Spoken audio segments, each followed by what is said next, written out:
hour, and it's time to bring him in as we go to film school with film study professor, our good friend, Joe Fortunato, on board with us this morning. We're going to go back in time, 1988. We're going to talk about Zoltar and Company.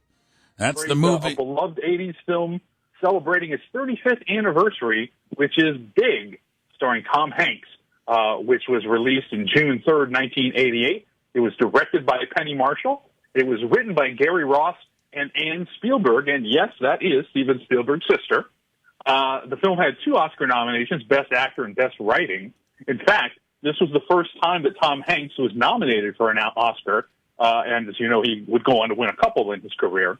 Steven Spielberg actually almost directed the film, but he didn't want to steal the thunder from his sister Ann, who co-wrote the script, so he sort of bowed out. But Penny Marshall really hit it out of the park. She became the first female director to ever direct a movie that grossed more than $100 million in box office. So it worked out pretty much well for everybody. One other thing, during this period of time in the 80s, there was this whole cycle of body swap movies. A lot of them, less memorable, but some people might remember things like Vice Versa in 1988 and 18 Again, or like Father Like Son with Dudley Moore and Kirk Cameron. So there was a whole host of those, and that's not even counting, going back to the 70s with Freaky Friday or the remake. Joe, when you look at this movie, Tom Hanks is jumping out of the bosom buddies and into the film roles, and little did we realize where that thing would go. But as you mentioned, he gets a nomination for this role, and he was absolutely terrific in this movie.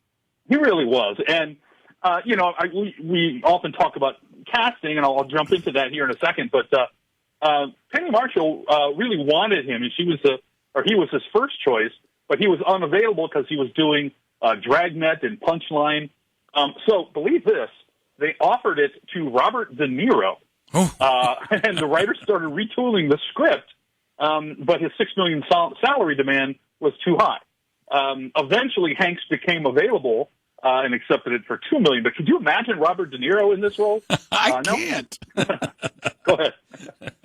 There's no way I can imagine De Niro in this role, but you know what? He's so good. He would have probably pulled it off for sure. That's true. Well, during that time between Hanks signing back on the film, pretty much everybody in Hollywood got a look to the John Travolta was thought about by Penny Marshall, but the studios thought him box office poison at that time. That was before his comeback with Pulp Fiction a few years later. Harrison Ford, another one I can't really imagine, was considered for him, but the studio didn't want him. Steve Guttenberg, Bill Murray, Dennis Quaid, Michael Keaton, Judge Reinhold, all of those guys have good comedy chops. But I think we landed on the right one with Tom Hanks. Boy, he was getting rumored there with big company, and they hired Hanks. So, like you said there moments ago, Penny Marshall knocked it out of the park. We always go back, to the toy stores, F.W. Schwartz. Was most of this filmed in New York City or not? Yeah, a lot of it was. That was in F.A.O. Schwartz, that toy store scene. It's probably one of the most iconic movie scenes of the last 40 years. And according to Robert Loggia, he, on the day that they were filming that walking piano scene at FAO Schwartz, he and Tom Hanks noticed that the doubles were dressed like them and on hand just in case they couldn't do the dance numbers. So it became their goal to do the entire number without any doubles, and they succeeded. Another, very memorable scene is the scene where Tom Hanks takes the baby corn and eats it like a full corn on the cob. And that was improvised by Hank. So that's a legendary moment. There's not a time when I see a baby corn at this point in my life when I don't think of that. When you look at this movie from the 80s, you had a roll of really good, and I mean a lot of really good comedies that kind of fit in this same way that this movie kind of unfolded. It was a big time when you look from the mid to late 80s of very good comedies. Yeah, and, like I talked about last week with The Breakfast Club, a lot of these 80s comedies are kind of looked at from a modern perspective with a little raised eyebrow with, that they're either, racist or sexist or or whatever there might be. And Big was one of those too. I mean, because at the end of the day, there's a woman who is falling in love with a kid, although she doesn't know that. But one credit to Elizabeth Perkins, at the end of the movie, it was scripted that when she discovers Josh's real age, she was supposed to kiss him on the lips goodbye. She says, I'm not going to do that. And she insisted on doing it, just kissing his forehead, which is really, forward thinking on her part, because, that's a lot less problematic. How did this thing do at the box office, Joe?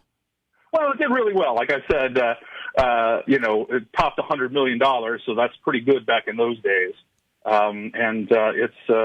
It's just a beloved film. There you go. Big from 1988. Tom Hanks gets the nomination. And again, if you haven't seen this film in a long time, go back and watch it again, and you can appreciate, because where right, Joe, where Tom Hanks is now, and a lot of the film of his whole career started right there with Big.